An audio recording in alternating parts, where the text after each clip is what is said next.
대종경 인도품 43장, 대종경 인도품 43장 보겠습니다. 대종사 말씀하시기를 모범적인 가정을 이룩함에는 첫째, 온 집안이 같이 신앙할 만한 종교를 가지고 늘 새로운 정신으로 새 생활을 전개해야 할 것이며, 둘째는 호주가 집안 다스릴 만한 덕의와 지혜와 실행을 갖추어야 할 것이며, 셋째는 호주가 무슨 방법으로든지 집안 식구들을 가르치기로 위주하되 자신이 먼저 많이 배우고 먼저 경험하여 집안의 거울이 되어야 할 것이며, 넷째는 온 식구가 놀고 먹지 아니하며 나날이 수지를 맞추고 예산을 세워서 약간이라도 저축이 되게 할 것이며, 다섯째는 직업을 가지되 가림이 있어서 살생하는 직업이나 남의 정신 마취시키는 직업을 가지지 말며, 또는 권리를 남용하여 남의 생명, 재산을 위협하거나 가슴을 아프게 하는 일이 없게 할 것이며, 여섯째는 될 수 있는 대로 부부 사이에도 물질적 생활을 각자 자립적으로 하면서 서로 부유한 가정과 부유한 국가, 사회를 만들기에 힘쓸 것이며, 일곱째는 사회, 국가, 사회에 대한 의무와 책임을 충실하게 이행하며 특히 자력 없는 사람을 보호하는 기관과 교육의 기관에 힘미치는 대로 협력할 것이며, 여덟째는 자녀에게 과학과 도학을 아울러 가르치며 교육을 받은 후에 상당한 기간을 국가나 사회나 교단에 봉사하게 할 것이며, 아홉째는 자녀에게 재산을 전해줄 때에는 그 생활 토대를 세워주는 정도에 그치고 국가나 사회나 교단의 공익기관에 희사할 것이며, 열째는 복잡한 인간 세상을 살아가는데 몸과 마음을 수양하기 위하여 몇 월 몇 차례나 매년 몇 차례씩 적당한 휴양으로 새 힘을 기를 것이니라. 자, 보세요. 여기 이제 가정에 대한 이야기가 나오는데, 그 인도에 있어서 가정이라고 하는 거는 아주 뭐랄까, 사회의 아주 기본 단위잖아요. 예, 다 가정을 이루고 살죠. 사람들이. 근데 가정이 없는 경우는 없어요. 예, 거의 가정을 이루고 삽니다. 근데 이제 요즘은 이제 가정에 대한 개념이 좀 많이 바뀌었죠. 그러니까 남녀가 만나서 아이를 낳고 이제 이게 가정인데, 일반적인 이제 정상 가정이라는 범주잖아요. 근데 이제 가정이라고 하는 것도 이제 과거에 생각하던 그런 가정만 존재하지는 않아요. 남자가 같이 살기도 하고, 여자가 같이 살기도 하고요.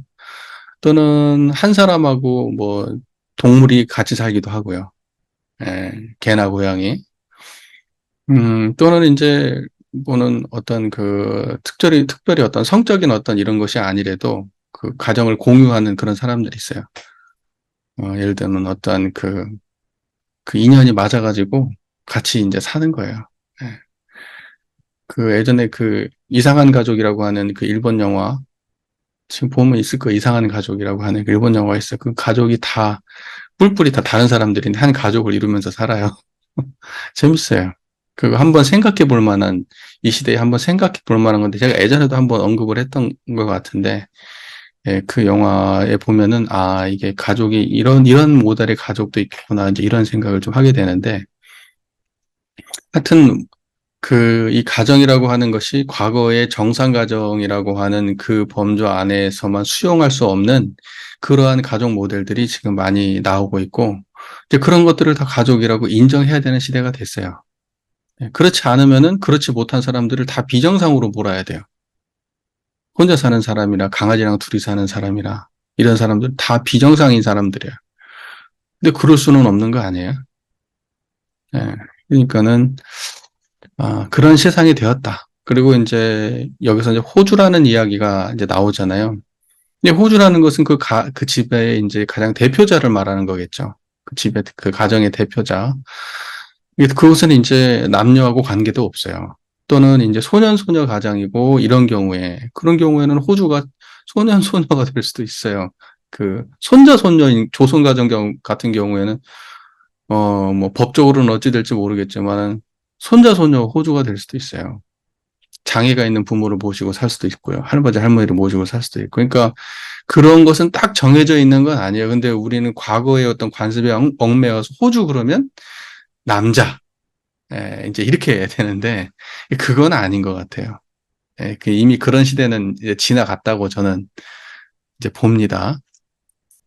그러니까 이제 인도의 그 수많은 그 사람들 사는 모델 중에서 이제 가정이라고 하는 가장 기본 그런 단위, 사람이 모여 사는 그런 단위에 대해서 이제 인식이 달라지고 있다는 이야기를 제가 이제 먼저 드리는 거고요. 대종사께서는 이제 이 가정이라고 하는 거에 대해서 관심을 가져요. 왜냐하면 이 가정이라고 하는 단위가 사회, 세계를 구성하는 단위가 되기 때문에 그렇습니다. 가장 기본 단위이기 때문에. 그래서 가정은 굉장히 중요하다고 보신 것 같아요. 대종사님 입장에서는. 그래서 이제 가정을 이제 이게 거느림에 있어서 이제 여러 가지 이야기를 하는데 그 가정은 통체적으로 볼 때 그 가정은 그 가정에 있는 구성원들이 성장해야 된다는 거고 그 가정에 있는 구성원들이 물질적으로 세상에 유익해야 된다는 정신육신 물질적으로 세상에 유익이 돼야 된다. 가정이 자기 혼자 잘 먹고 잘 사는 게 아니라 이러한 식의 내용도 포함되어 있는 것이고 그리고 이제 거기 안에 있는 구성원들이 행복해야 된다는 거 이런 것도 포함되어 있는 내용들이에요. 그러니까 대종사께서 말씀하시는 가정은 그냥 그 사람들끼리 먹고 잘 살고 하는 그런 가정이 아니라 그것을 기반으로 해서 세상에 유익한 영향까지 미치는 그러한 가정을 대종사께서는 모범적인 가정이라고 보신 거예요. 그러니까 일반적인 가정은 다 보통 사람들이 사는 가정, 우리 가족이 잘 먹고 잘 사는 거 아니에요? 우리끼리 웃고 떠들고 건강하고 돈 괜찮고 그러면 그게 가장 행복하고 좋은 가정인데 대종사께서 보는 가정은 거기에서 조금 밖으로 더 외연이 커져야만 세상에 유익을 줄 수 있어야만 그게 모범적인 가정이다라고 하는 점에서 우리가 생각하는 일반 가정의 어떤 모범적 가정과 대종사께서 생각하는 그 모범적 가정은 조금 다릅니다. 조금 달라요, 느낌이. 자, 지금 10가지를 말씀하셨어요. 10가지를 말씀하셨는데 대종사께서 10가지로 한정한 것이지 뭐 하실 말씀 있으면 더 했을지도 모르죠.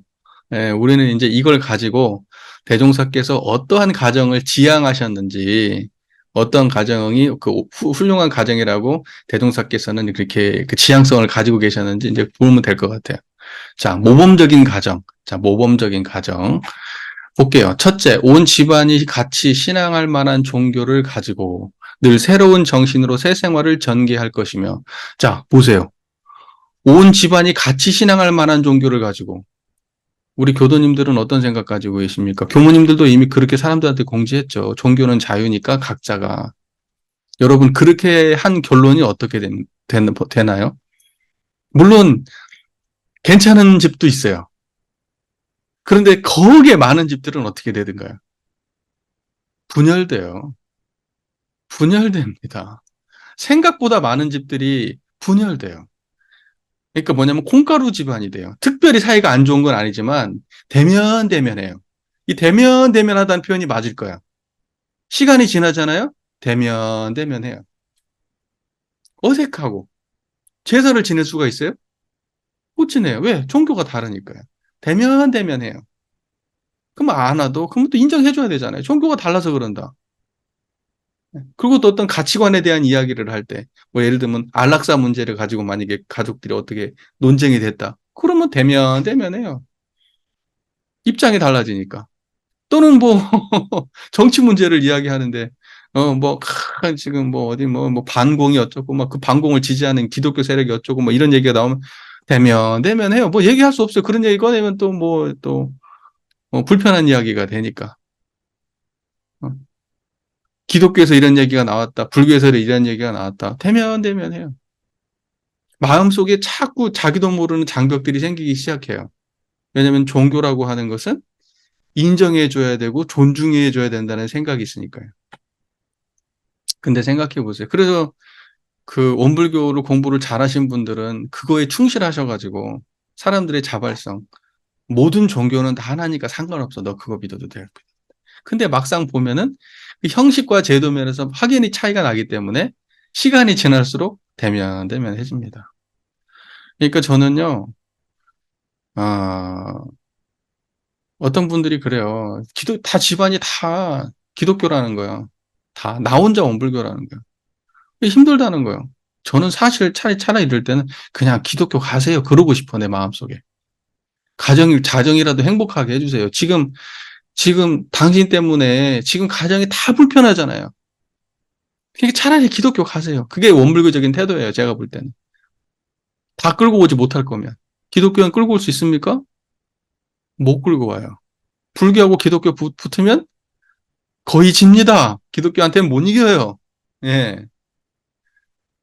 무슨 말인지 이해가 되시죠? 저도 저희 집안이 그 아버지 형제가요.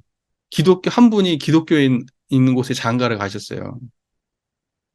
거의 그 집안은 목사도 있고 막 이래요. 아주 독실한 기독교.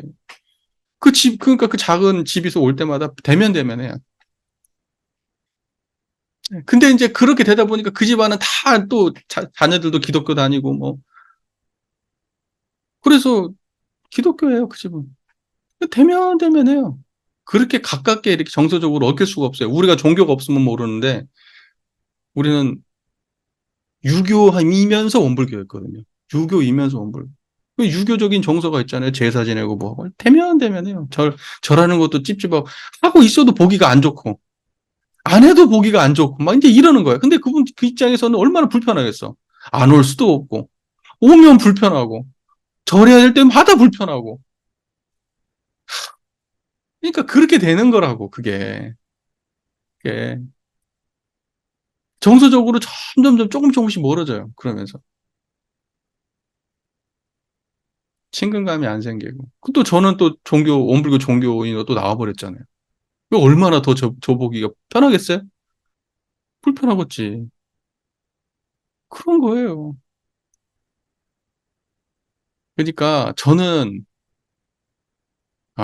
저를 편협하다고 이야기하신다고 해도 저는요, 우리 자녀들이 원불교, 특히 아예 무교면 몰라도 원불교 아닌 다른 종교인 사람과 결혼 안 했으면 좋겠어요. 저는. 우리 애들한테 그렇게 말할 거예요. 그 집안에 만약에 막 목사가 있고 독실한 기독교다 그러면 심각하게 고민해 봤으면 좋겠다. 내가 그걸 막을 수는 없지만 적극적으로 아무렇지도 않아. 저는 이렇게 말 못해요. 예, 분명히 저는 불편하지만 감수는 하겠지만 저는 불편함을 분명하게 자녀들한테 얘기할 거예요. 음, 이것이 아마 이제 이런 식으로 전개될 확률이 높고 나는 그럼으로 인해서 불편하다. 하지만 내가 무슨 뭐 며느리 될 사람에게 또는 뭐 사위 될 사람에게 그런 불편함을 표하지는 않겠지만, 어, 이 상황이 좋게 받아들이지는 않는다고 분명하게 나는 내 뜻을 전달할 것 같아요. 그리고 웬만하면 안 했으면 좋겠다고 말도 할 거예요.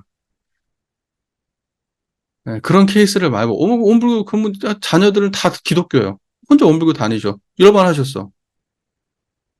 장례식장 가서 독경을 할 수가 없어요. 천도제도 못 지내요.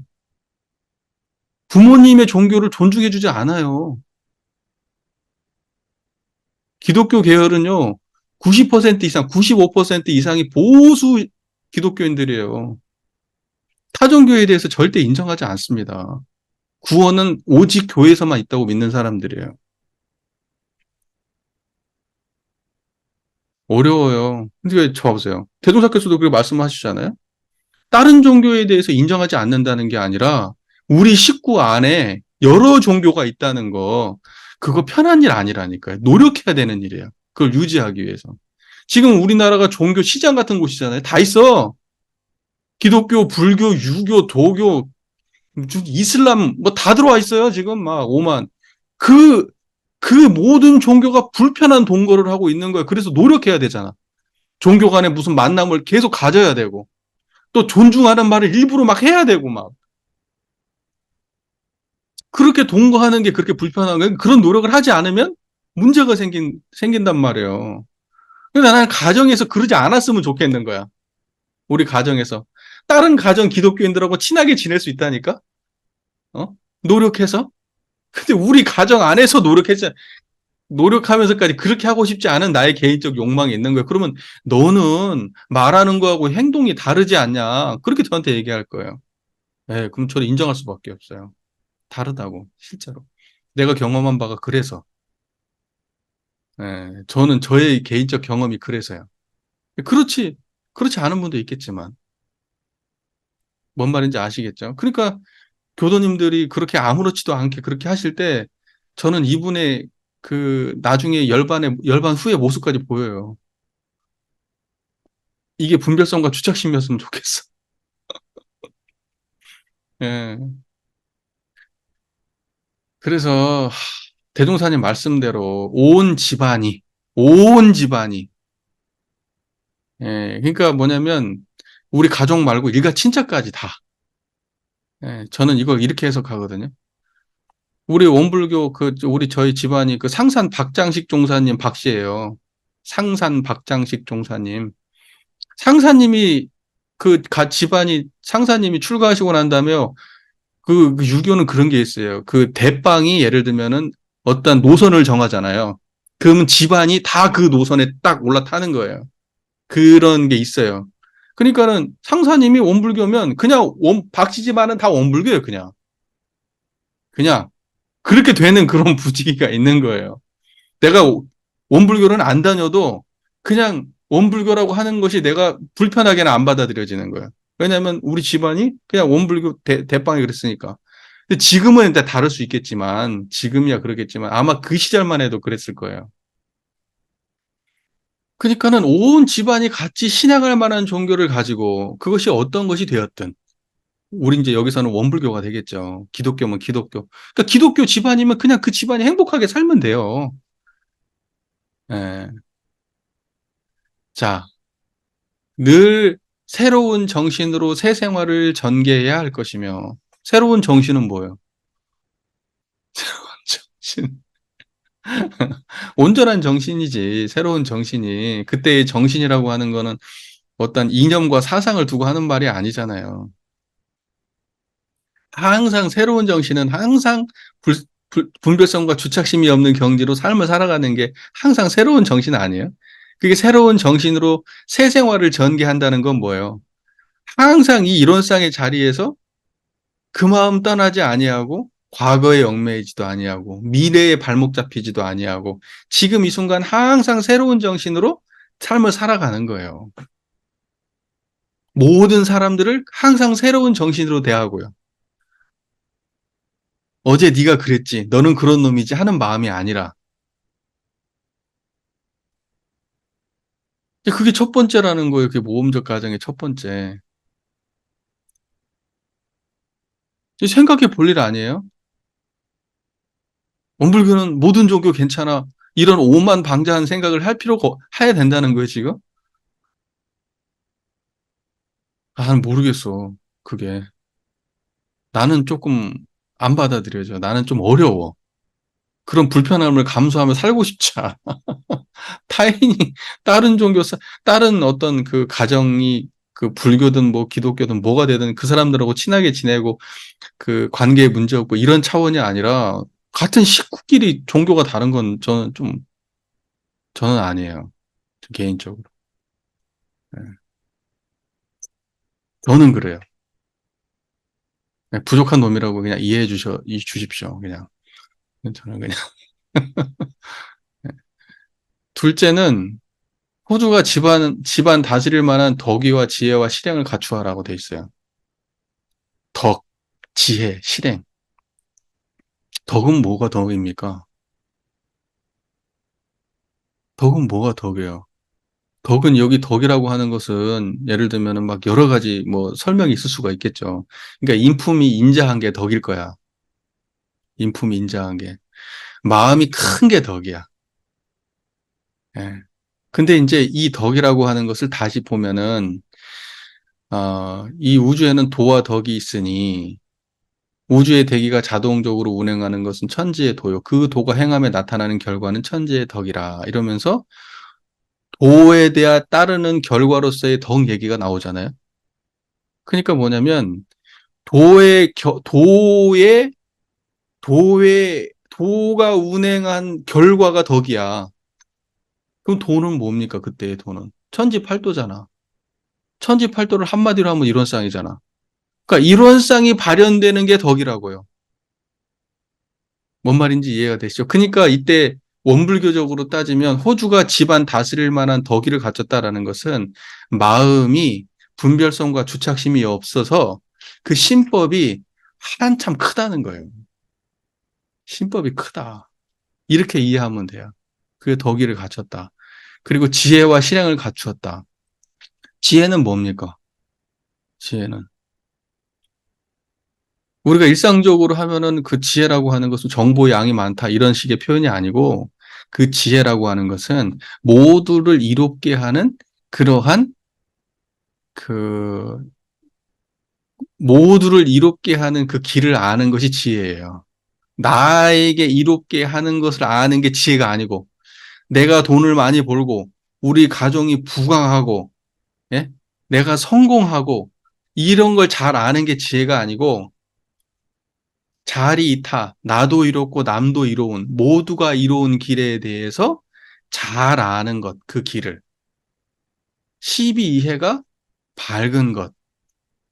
이제 이런 것을 지혜라고 할 수가 있는 거예요. 굳이 지혜를 표현하자면. 지금 여기서 불교에서 얘기하는 반야지혜는 덕외로 그냥 포함하는 거고, 구체적으로 이 사람의 신법을 놓고 할 때 지혜는 그 사람이 자리 이타를 바르게 판별할 수 있느냐. 이제 이게 지혜예요. 그 다음에 실행. 실행이라고 하는 것은 정의를 취하고 불의는 버리는 거잖아요. 그죠? 그, 저기 뭐죠? 호수가 집안을 다스릴 만한 덕의와 지혜와 실행을 갖추었는 거. 3대력이네? 다시 보면? 그죠? 분별성과 주착심이 없는 덕. 그리고 자리이타의 지혜. 그죠? 대소윤무 이치를 보아서 인간의 시비애를 건설하는 지혜. 그리고 정의는 취하고 불의는 버리는 실행. 결과적으로 뭐냐면 호주의 그 수신의 그 내용을 다르게 표현하면 덕과 지혜와 실행. 그것을 아주 원불교적으로 표현하면 수학력, 연구력, 취소력이에요. 그냥 해석을 그렇게 하는 거지 뭐. 넘어가겠습니다.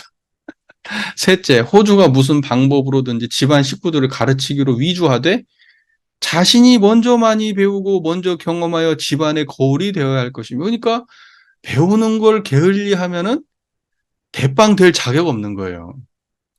어느 조직이나 가장 책임감 있는 사람이 가장 배우는 걸 게을리하면 안 되는 거야. 최신 최신 트렌드를 항상 따라가야 돼요. 세상의 변화에 민감하고 그래야만이 우리 가정이 뒤처지질 않아. 세상의 보조에 발맞출 수가 있는 거고 더 앞서갈 수가 있는 거예요. 그런데 세상이 이렇게 바뀌었는데 호주라는 사람이 세상 바뀐지를 모르고 막 옛날에 막 그 생각으로 막 부인 이렇게 하고 자녀 이렇게 하고 이게 맞은 거야. 막 이런 걸 강요하고 자녀들은 이미 지금 바뀐 세상을 당연하게 받아들이고 따라가고 있는데 응? 그 친구들이 얘기하는 걸 내가 수용을 못하네? 호주 자격 없는 거예요. 호주 자격이 없는 거지. 오히려 어느 정도까지 나가야 되냐면 지금 아이들이 지금 세대의 최신을 따라가고 있을 때 그거 이상 앞서가지고 지금의 모습 속에서 옳은 것과 그른 것과 이로운 것과 해로운 것까지 분석을 해가지고 아이들한테 지금의 이 모습은 사실은 이런 부분 좋지만 이런 부분 좀 문제 있다. 이렇게까지 얘기해 줄 정도로 앞서야 된다고. 그래야 그게 호주지. 집안을 갖다가 통솔하는 사람이 그래야만이 자녀들이 지금 시대를 살아가고 있고 최신의 것을 알고 있지만 그래도 도덕적으로 지혜적으로 내가 아버지한테 배워야 될 점이 있구나라고 배워야 되는구나. 뭐 그냥 아버지가 꼰대가 아니구나. 지금 우리가 하고 있는 걸 충분히 이해하면서 그 이면까지 보는구나. 이제 여기까지 나가지 않으면 안 되는 거 아니에요? 이런 아버지가 이제 되면 얼마나 되겠어요. 그래서 참 대종사님 법문 참 이상적이긴 하지만 당황스럽지. 모두가 이러기는 좀 어렵지. 그러니까 자기가 먼저 배우고 경험하여 집안의 거울이 되어야 한다. 그러니까 솔선수범해야 된다는 거예요. 앞서서도 지적으로도 그렇고 솔선수범해야 되고.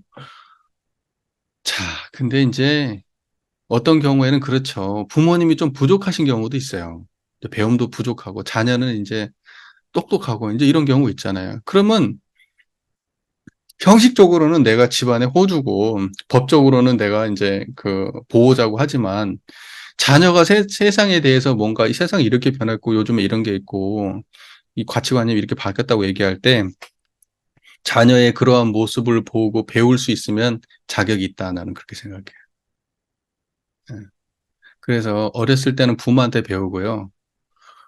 예, 그 어린애가 크고 나면요, 부모가 자식한테 배우는 겁니다. 예, 저는 그 분기점이 빠르고 늦이고만 있지 반드시 그게 뒤바뀔 때가 와요. 뒤바뀔 때가 옵니다. 그런데 그 뒤바뀌어야 될 때 뒤바뀌어야 되는데 그 뒤바뀌어야 될 때 뒤바뀌지 않으니까 문제가 되는 거예요. 한 번 가르쳤으면 영원히 나한테 배워야 된다고 생각하는 그 태도 때문에 문제가 되는 겁니다. 예. 자, 그렇기 때문에 그 인성이 중요한 거예요, 인격이. 인격이 커야 그러한 상황이 이렇게 닥쳤을 때 수용성이 좋은 거거든요. 근데 인격에 문제가 있으면 수용이 안 돼. 수용이 안 되면 작아요. 작으면 인격에 문제 있는 거예요. 항상. 그러니까 꼰대 얘기 듣는 거야. 꼰대 얘기. 노친내 얘기. 틀딱, 틀딱, 틀리딱딱. 어우, 씨, 뭐, 소름 끼치죠. 예, 그런 이야기. 예, 우리는 안 돼야 되겠죠. 예, 최소한 다른 건, 최소한 내가 더 아이들보다 많이 알고 모르고를 떠나서 아이들이 새로운 거에 대한 이야기를, 가치관에 대한 이야기를 할 때 귀를 기울이고 배우려는 태도만 가져도 틀딱은 안 돼요. 예. 근데 그 똑같은 기준을 아이들도 마찬가지예요. 젊은 애들은 옛날에 어떠한 상황에 대해서 배우려고 하지를 않아. 그때의 지혜에 대해서. 너무 무시하고 아무것도 아닌 것 취급을 하고. 그러니까 옛날 어른들의 이야기를 꼰대라고 꼰대 취급을 합니다. 옛날 이야기를 하는 꼰대 취급을 해요. 꼰대, 꼰대. 그런데 꼰대라는 그 말의 내용을, 내포를 찾아보면 어떤 거냐면 저 사람은 자기의 경험만을 중시하고 젊은 사람들의 경험에 대해서는 귀담아 듣지 않아. 일방적 강요를 해. 이 태도가 들어있는 거잖아요. 그게 꼰대 아니에요? 그런데 역으로 한번 생각해 보세요. 젊은 사람들은 어른들의 이야기를 듣지 않아. 자기만 옳다고 얘기를 해. 그래서 젊은 꼰대가 나오는 거예요. 그걸 역꼰대라 그래, 역꼰대. 역꼰대.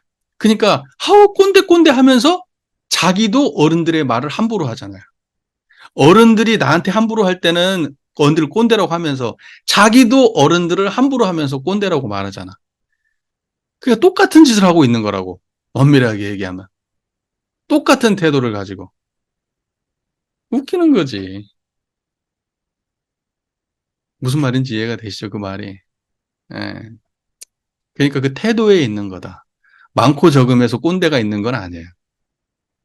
타인에 대해서 수용성을 가진 그 태도가 있다면, 그러면 그 사람은 젊거나 나이 들거나 굉장히 유연하고 좋은 사람이지만, 그렇지 않고 자기 세대의 것에 천착해가지고 과거 세대 걸 함부로 한다거나, 이쪽 것에만 매몰되어가지고 저쪽 것을 함부로 한다. 그러면 그 사람은 똑같은 사람이에요.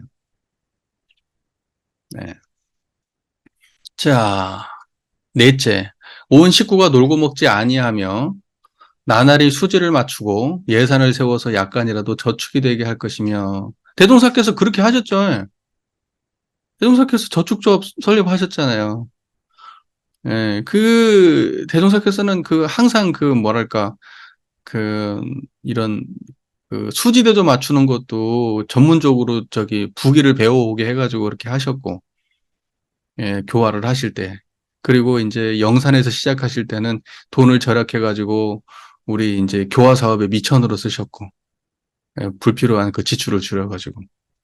그러니까는 놀고 먹고 그냥, 그렇게 해가지고 흥청망청 쓰는 돈 조금 아끼면 그걸 제도 사업에 쓸 수 있고 좋은 곳에 쓸 수 있는데, 이제 그렇게 하지 않은 그런 그때 시대를 갖다가 사람들의 어떤 내면을 개혁하려고 했던 대종사님의 역사가 있어요. 그러니까 이게 그대로 적용된 얘기 같아요. 어떻게든지 조금이라도 저축하는 삶을 살아야지 빚지는 삶을 살면 안 된다. 이게 핵심이에요. 조금이라도 저축하는 삶을 살아야 된다. 아예 놀지 마라. 이런 얘기는 아니지. 맛있는 거 그냥 무조건 먹지 마라. 이런 얘기는 아니야. 예. 예, 커피를 갖다가 7,000원짜리 커피를 사 먹을 돈을 아껴가지고 4,000원짜리 사 먹고 2,000원 3,000원은 남겨가지고 저축하라 이런 뜻으로 받아들이면 아주 단순 명료할 거예요. 아마 대종사님의 입장은. 하여튼 커피 자체를 먹지 마라 이런 건 아니에요. 예, 그건 너무 오해입니다. 대종사께서는 세상의 경험에 대해서 부정하지 않으십니다. 그다음에 다섯째는 직업을 가지되 가림이 있어서 살생하는 직업, 남의 정신 마취시키는 직업을 가지지 말며. 그죠? 이왕이면 직업을 가진데 살생하는 직업을 굳이. 그리고 남의 정신을 마취시킨다는 건 뭐예요? 사실이 아닌 것을 꾸며야 되는 직업들이 있잖아요. 예, 막 사실이 아닌 것을 꾸며가지고 사람을 속이는 그런 직업들이 있어요. 예, 뭐 정직하지 못하고 이제 이런 직업들. 예, 그 물론 아 이제 제일로 많이 하는 게 아마 이제 무슨 이제 그 근데 뭐 예를 들면 언론사라고 하더라도 내가 뭐 기자라고 하더라도 정직한 사람이 있을 수 있잖아요. 그런 사람이 맞나 모르겠지만은 이렇게 막 특정한 편을 드는 그런 기사를 써대고 이게 다 사람 정신 마취시키는 거예요. 예, 그리고 TV에서 예를 들면 어떤 방송 하나를 하더라도 어, 좀 생각을 해야 되는데 이런 이야기가 지금에 맞나 모르겠어요. 지금은 정신 마취시 못 시켜서 안달이니까. 게임도 어찌 보면 그럴 수 있는 거거든요. 게임. 게임 산업이 어마어마하잖아요. 요즘에 뭐 유튜브 하면 중간중간 광고에 다 게임이요. 중간에 다 들어온 광고들 다 게임 광고들이에요. TV에서도 게임 광고 나오고 아주 게임이 난리예요. 그건 게임이 뭔데요, 도대체? 그게. 아무 생각 없이 하는 거 아니에요. 유튜브도 마찬가지예요. 정신을 마취시킨다는 게 어떤 거예요? 우리의 본연 청정한 우리의 자성, 분별성과 주착심이 없는 경지, 그걸 놓치게 만들어. 하도 현란하고 복잡하고 재미있고 막 이래가지고. 근데 그거 전부 다 안 좋은 직업이라고 할 수 있냐? 그럼 그거 다 안 할 수 있냐? 불가능하지. 불가능해. 이제 그 안에서 얼마나 이제 정직하게 하느냐, 이제 이런 걸 가지고 따져야지. 그거 하지 말라고는 못해요.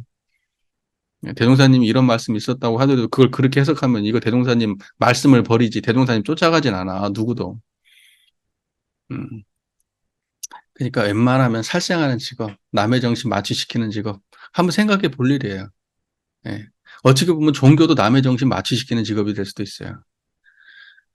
아휴, 그러니까.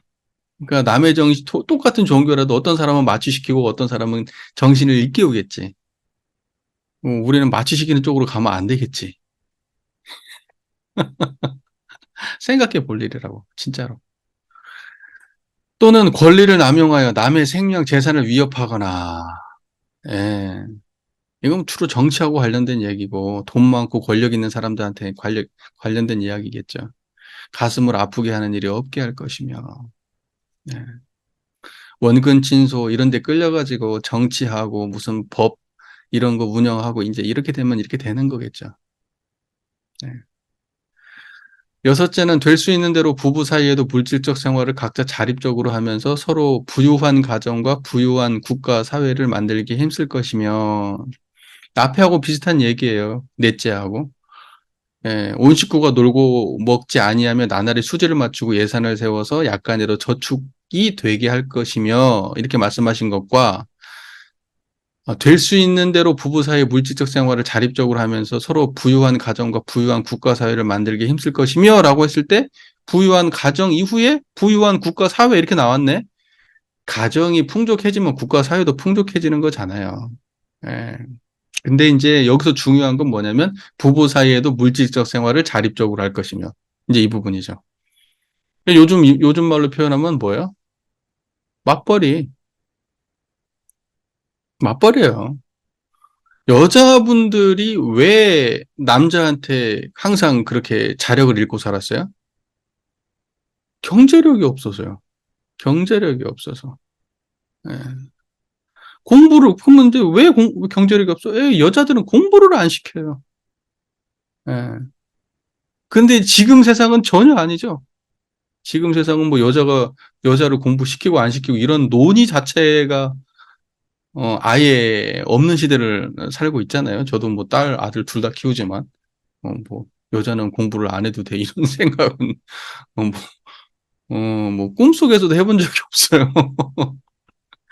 예, 당연히 뭐, 평등해야 된다고 생각하지, 남녀가. 그리고 당연히 물질적 생활을 자립적으로 해야 된다고 생각하지. 아, 여자는 뭐 이제 얼굴이나 잘 가꾸고 시집이나 가면 되지. 돈 많은 놈 잘 꼬시려면 일단 얼굴 예뻐야 돼. 남자는 무조건 예쁜 여자야 필요 없어. 늙고 나이 많고 다 필요 없어. 어? 못생긴 여자, 돈 많은 여자. 예쁜 여자, 돈 없는 여자. 그럼 무조건 예쁜 여자야. 젊고 예쁜 여자 당연히 재간 없다. 이제 이런 얘기 많이 한단 말이야. 무조건 젊고 예쁜 여자야. 예. 남자들이 그래요. 그렇게 속물이야. 돈 많고 능력 있고 뭐 똑똑하고 이런 사람 원한대요. 그러면 네가 예쁜지를 봐라. 젊은지를 봐라. 웃기는 얘기고 어떠한 처지에 있든지 말이에요. 여성들의 이제 경제 활동이라는 건 남자하고 이제 동등한 겁니다. 예, 동등한 거예요. 그렇기 때문에 이제 여자의 경제 활동이 이루어지고, 동등해져 가지고, 권리가 동일해지고 나서, 이제, 어, 물질적 생활을 자립적으로 하게 되면은 불평등이고 이런 건 없어요. 없어질 거예요. 지금도 유리천장 문제가 있기는 있고 하지만은 계속 좋아질 거예요. 예. 자, 여러분 뭐 외국 영화 같은 거 혹시 보세요? 뭐, 뭐 외국 영화 이렇게 보면은 막 무슨 뭐 장관, 대통령 막 그런 역할로 막 미국 영화 보면 맨날 여자 등장해요. 남자보다 여자가 많이 나와. 드라마적 요소가 더 있는지 모르겠어요. 예. 예, 그러니까 그런 게 어색하지 않은 시대가 된 겁니다. 그런 게. 예, 아직은 우리나라 조금 더 갈 길 많이 멀지만. 자, 그래서 대동사님의 그 저기 뭐지, 남녀 권리 동일의 문제가 지금 여기 포함되어 있는 겁니다. 일곱째는 국가 사회에 대한 의무와 책임을 충실히 이행하며 특히 자력 없는 사람을 보호하는 기관과 교육기관에 힘 미치는 대로 협력하라고 돼 있죠. 예.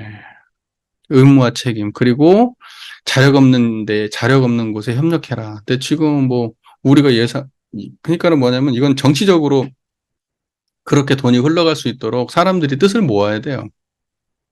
예, 그러니까 그런 것들이 활성화되어서 어, 우리의 어떤 그 정당한 세금이나 이런 것들이 막 쓰잘데없는 데 안 쓰이고 이런 데 쓰여야 됩니다. 막 무슨 뭐 강을 어쩌고 막 이런 데 쓰이고 이러면 안 돼. 정말 약자들을 돕고 이런 곳에 쓰여야 되겠죠.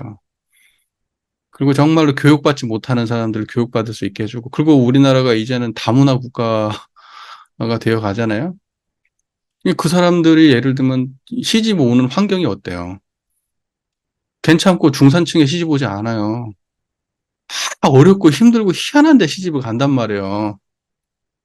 그러면 그렇게 돼가지고 거기에서 나온 2세들은 어떤 환경에서 자라게 됐어요? 교육적으로나 환경적으로는 어렵게 자라게 되겠죠. 그러면 그 아이들이 나중에 어떻게 되겠습니까? 문제가 돼요. 그렇기 때문에 세상에 어두운 곳이 없게 만들어야 그러한 세상에 들어가는 부적절한 비용들이 발생하지 않는 거예요. 경제적으로 그게. 그러니까 장기적으로 세상의 모든 아주 정말 힘들고 어려운 사람들이 없도록 만드는 그러한 사람들을 갖다가 도울 수 있는 그런 사회 시스템이 반드시 갖춰져야 됩니다. 그래야 이게 사람이 좋은 세상이 되는 거예요. 잘 사는 사람이 문제가 아니야. 잘 사는 사람은 그냥 냅두세요. 못 사는 사람들이 많은 게 문제인 거예요. 보통 사는 사람들이 많은 건 문제 아니야. 세상의 문제는 그냥 아주 너무 힘들게 사는 사람이 없게 만드는 거. 그 정도만 돼도 세상 괜찮은 세상이에요. 예. 바닥으로 완전히 꼬라박으면 이 사람이 어떻게든지 일어날 수 있는 세상만 되면 돼요.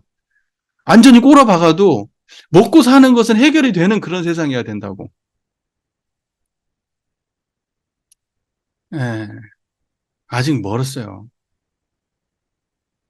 그다음에 여덟째는 자녀에게 과학과 도학을 아울러 가르치며 교육을 받은 후에는 상당한 기간을 국가나 사회나 교단에 봉사하게 할 것이며, 예.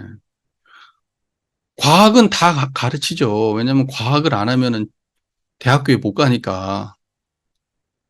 도학은 안 가르쳐요. 도학은 학교 수업에서 배우질 않아요.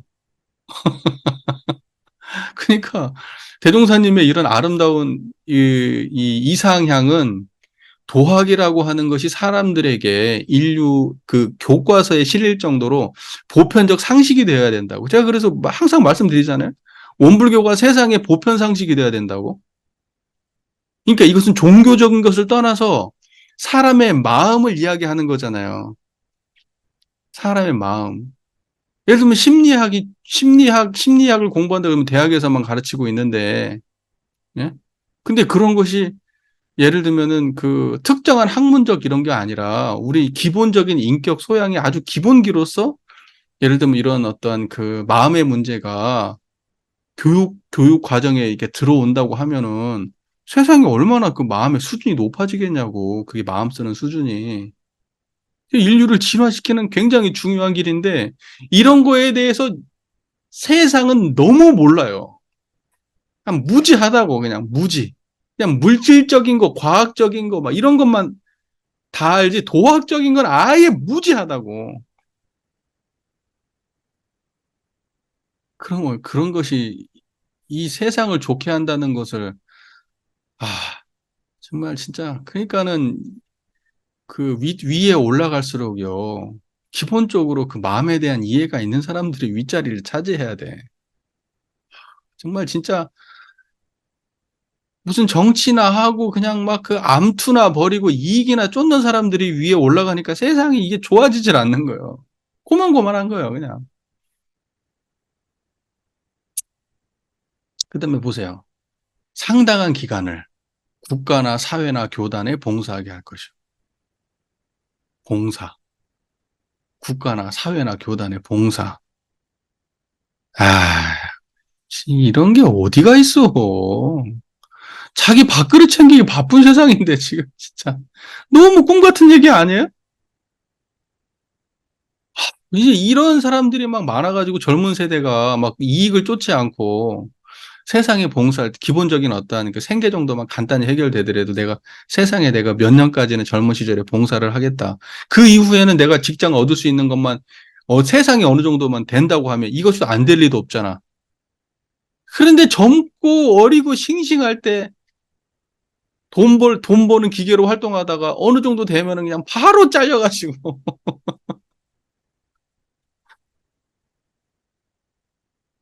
모르겠어요. 그러면 젊었을 때는 어려우면 그러면 퇴임 후에는 국가나 사회나 교단에 봉사할 수 있게 그런 좀 풍토라도 만들랬으면 좋겠어. 세상에. 예. 그런 세상이면 얼마나 좋겠어요. 너무 이상적이지 않아요?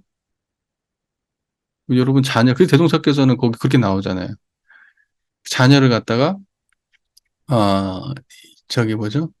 어 저기 어디로 저기 부모 부모 피연에 대해서 그런 얘기 나오잖아요. 됐어요. 넘어갑시다. 자녀를 갖다가 그쪽으로 이제, 어, 그, 그 세계, 됐어요. 나 안 나온다, 머리가. 자, 아홉째는 자녀에게 재산을 전해줄 때는 그 생활 토대를 세워주는 정도에 그치고, 이것도, 너무 이상적이야. 생활 토대를 세워주는 정도, 그 생활 토대가 어느 정도야 되는데 도대체. 예? 이건 진짜 국가 사회나 교단의 공익기관에 희사를 할 것이면 네 이상적이죠. 예, 이런 경우는 거의 없어요. 하지만 이런 경우가 이렇게 된다고 하면 세상 진짜 좋아지겠지. 예. 열째는 복잡한 인간 세상을 살아가는데 몸과 마음을 수양하기 위하여 매월 몇 차례나 매년 몇 차례씩 적당한 휴양으로 새 힘을 기를 것이니라. 예. 우리는 뭐 휴가 잡아가지고 쉬는 게 아니고 노는 거죠. 예, 노는 거고 쉬는 건 다른 건데. 예, 휴양이라는 것은 쉬고 뭔가 그 자기의 어떤 그 쉼으로 인해서 다시 뭔가 충전한다는 건데, 원불교는 쉬면은 어떻게 놀 것인가 그걸 고민하죠. 예, 한국 사람은 쉬는 게 뭔지 몰라요. 내가 볼 때. 쉰다는 거에 대해서 전혀 몰라. 죽을 때까지 일만 하는 거야. 노력하고, 열심히 살고. 그만한 그런 게 있어가지고 이렇게 발전은 했겠지만은, 인생이라는 게 다른 거 없어요. 돈 벌고 나면 뭔데요? 노는 거예요. 노는 것이 지겨우면 돕는 거예요. 그래서 사람이 하고 뭐예요? 돈 많고 뭐 예를 들면 할 일 없으면 뭐 할 건데요? 그냥 남들 뭐 하나 좀 힘들면 좀 도와주고, 어디 저기 좀 놀러도 그림도 그리고 음악도 듣고 산책도 다니고 사람들 모여가지고 책 읽으면서 대화도 하고 영화 보면서 놀기도 하고 그거 노는 거지. 돈 벌고 나서 할 게 뭔데 노는 거지. 그러니까 인생의 최종 목표가 노는 거라고 얘기한다니까요. 노는 인간 이야기 하잖아. 근데 그 노는 여러 가지 노는 것 중에서 세상 사람들 도와주고 놀면 얼마나 좋아. 사람이 욕심이라는 게 한도 끝도 없는데. 야, 그러니까 참 자녀에게는 생활 토대 정도 해주고 다 공익기관에 희사해버리고. 야, 이게 되냐고. 대부분의 사람들은요, 대부분의 사람들은 빠듯해요. 빠듯해. 아파트 한 채가 얼마인데요. 아파트 한 채가 얼마냐고요. 우리 지금 결혼한 지가 얼마지? 우리 애가 지금 중학교 1학년이니까 대충 그 정도 됐는데. 아니, 지금까지도 아파트 한 채 살 돈이 없어요. 아파트 한 채 살 돈이 없다니. 전세 살잖아요, 전세.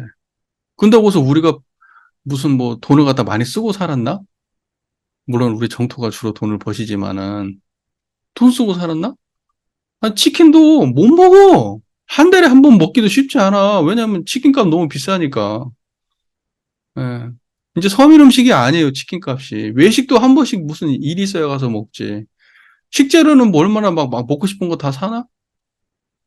집에 시골에서 쌀 보내주시고, 뭐, 파나 마늘이나 이런 거 보내주시고, 이제 없으면 사기도 하지만은, 그런 거 보내주시면 그걸로 또 먹고, 전기세 내고, 물세 내고, 자동차 운전하고, 차는 비싼 거 타나? 비싼 거 안 타요. 그렇게 살아도 자녀한테 뭘 물려줄 수 있는 그런 게 없어. 왜냐면 얘네들 교육해야 될 거 아니야, 또 나중에. 아, 모르겠어요. 그러니까 이런 것은 대종사께서 어떠한 정도 수준으로 이렇게 말씀하시는 건지 그걸 알 수는 없어, 나는. 알 수는 없어요. 하지만 내가 가진 것을 갖다가 자녀한테 통째로 준다고 하면 토대 정도는 될 것 같아. 우리가 그동안 해왔던 걸 자녀한테 통째로 준다면 토대 정도는 될 것 같아. 하지만 그걸 누군가한테 나눠줄 만한 정도 되냐 하면 이제 좀 아쉽지. 미안하지, 자녀한테.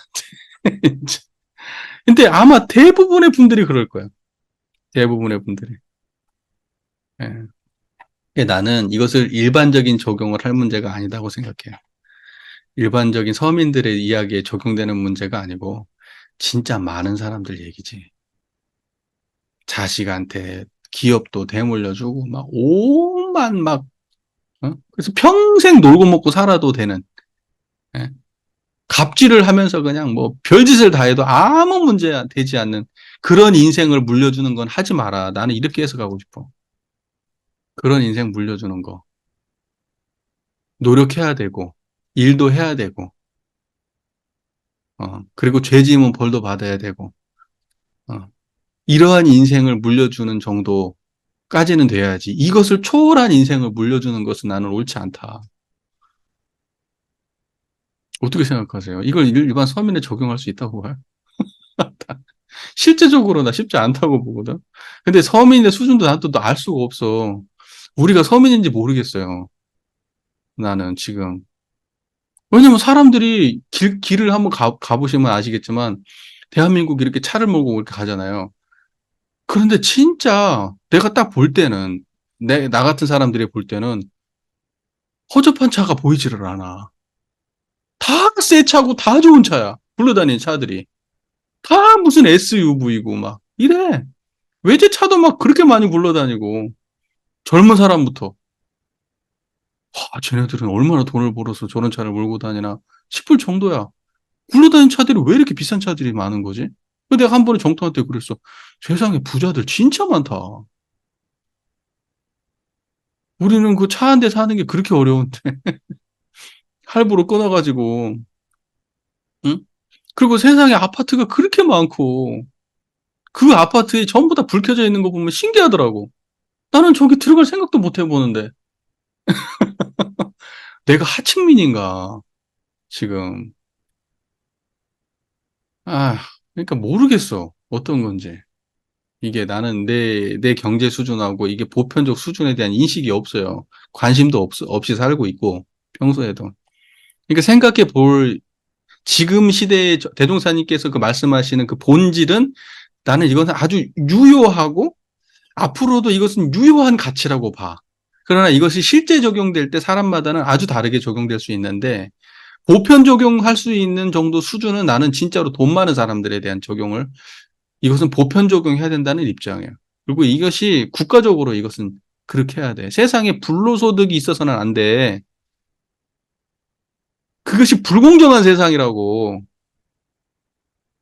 그 집 팔아가지고 집으로 불로소득 얻고 이런 세상은 그 온전한 세상이 아니야. 그게 지금 이 자본주의, 모르겠어요. 이게 지금 온전한 세상이 아니야. 이런 세상은. 예. 그러니까 옛날부터 이런 것 때문에 사람들 간의 갈등이 계속 있었던 거야. 누구는 그냥 그 부를 대물림하고, 누구는 축자사자 이래도 안 되고. 음. 그리고 이 사람들이 좀 쉬어가면 옛날에 그 우리 전 회장님도 그런 말씀하셨는데 나 때는 그 일을 쉬는다는 것은 뭐 휴가를 쓰고 쉰다 이런 거 생각도 못 했다는 거요. 그런 거 하면 희한한 놈이지 그게. 사회생활 적응 못하는 놈이고 그 오래 못 버틸 놈이야 그 놈은. 무슨 일하고 쉬는 게 없어요. 가정사가 뭔 일 있어도 상관없어. 회사를 나와야 돼요. 회사가, 회사가 훨씬 중요해. 회사에 목숨을 바쳤다고. 내 생명줄을 회사에 걸었다고. 옛날 어른들이 그랬다니까요. 근데 요즘에도 그러냐? 요즘은 아니잖아요.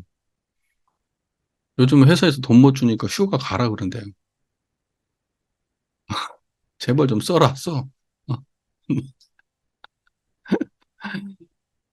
에, 자, 인도품 43장 전체적인 분위기를 보시면 일단은 전체적으로 호주가 중요해. 호주의 인격이. 그리고 그 집에 뭐죠? 경제 생활이 중요해. 근데 그 경제 생활이 호주가 버는 돈으로 사는 게 아니고 각자가 자립적으로 경제 활동을 해야 돼. 그런데 그 경제 활동을 한 것을 가지고 함부로 퍽퍽 먹고 쓰고 살면 안 돼. 조금이라도 그 경제 활동의 일부를 저금할 수 있는 그런 삶을 살아야 돼. 마이너스가 되는 삶을 살아서는 안 돼. 분수에 맞게 쓰고, 그리고 일정 부분을 저금하는 삶을 살아야 돼.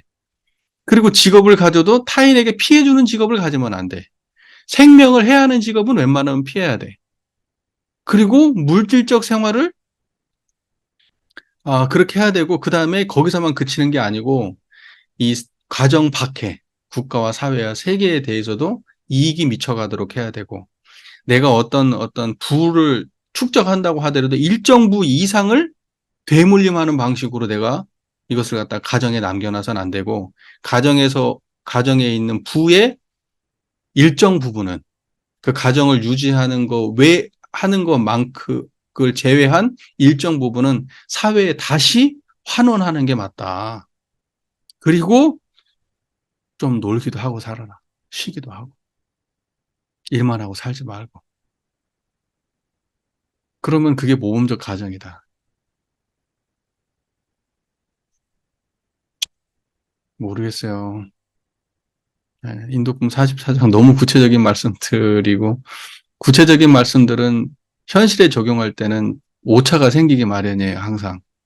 그러니까 지금 시대에 맞게 그 사람, 이건 대동사님의 이 본문을 아마 보는 사람마다 다르게 이해할 거야. 보는 사람마다 조금씩 다르게.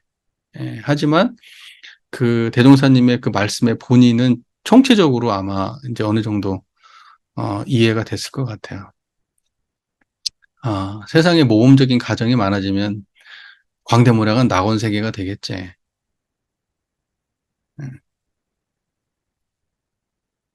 네, 이 정도 하죠.